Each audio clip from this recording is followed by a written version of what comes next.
Mitino ya barabara nĩ yongererekete na njĩra nene barabara-inĩ ya Nairobi gũthiĩ Naikuru. Ũmũthĩ andũ 7 magĩkuĩra mũtino-inĩ barabara-inĩ ĩno kĩroko kĩa ũmũthĩ mwena wa Kamandũra thutha wa ndereba wa ngari ĩrĩa moima ya Sacco ya Kijembe Line gũte mwerekera na kũgaragara. Ndereba oima raini ya gatagatĩ na nĩ kũhiũhĩte na ate mwerekera ahurũrũka haha kĩhurũrũka-inĩ gĩkĩ aringa kĩrima gĩkĩ gĩkoragwo haha. Mũtino ũyũ ũkĩte mathaa manini tu thutha wa mũtino ũngĩ kũhanĩka mũthenya wa ira kilomita nini kuma harĩa mũtino ũyũ ũhanĩkĩire na kũraga andũ 5. Hararĩ na accident ĩngĩ harĩa Manguo oya Nissan na onayo nĩ ĩrahurũkirie andũ 3 na ona rũcinĩ orũrũ mwena ũcio hau Manguo hau mũkĩra ũcio ũngĩ nĩ hagĩa na accident ĩngĩ ya lori ĩgũkuĩte mbaũ.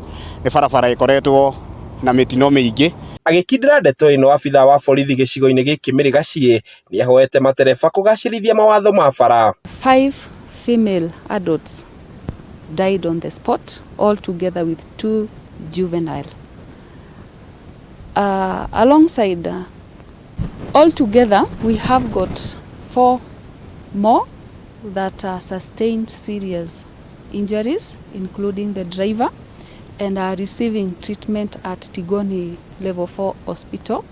We have got others still who are receiving treatment with minor injuries. Barabara ĩno nĩ ĩtuĩkĩte gĩthĩi kĩa mĩoyo ya andũ nĩ ũndũ wa mĩtino kuongerereka, matereba makĩũrio kũgĩa na wĩigĩrĩrĩki makĩria. Thirikari ĩke effort ya naihenya ĩgerie kwararamia bara ĩno tuone at least kana tũkĩhota kũregulate accident cirahanĩka sana haha na bara ĩno ya maĩ mahiũ. Handũ-inĩ ha Kameme TV kuma kaunti-inĩ ya Kiambu, rĩtwa rĩakwa nĩ Njaũ ya Kĩnuthia.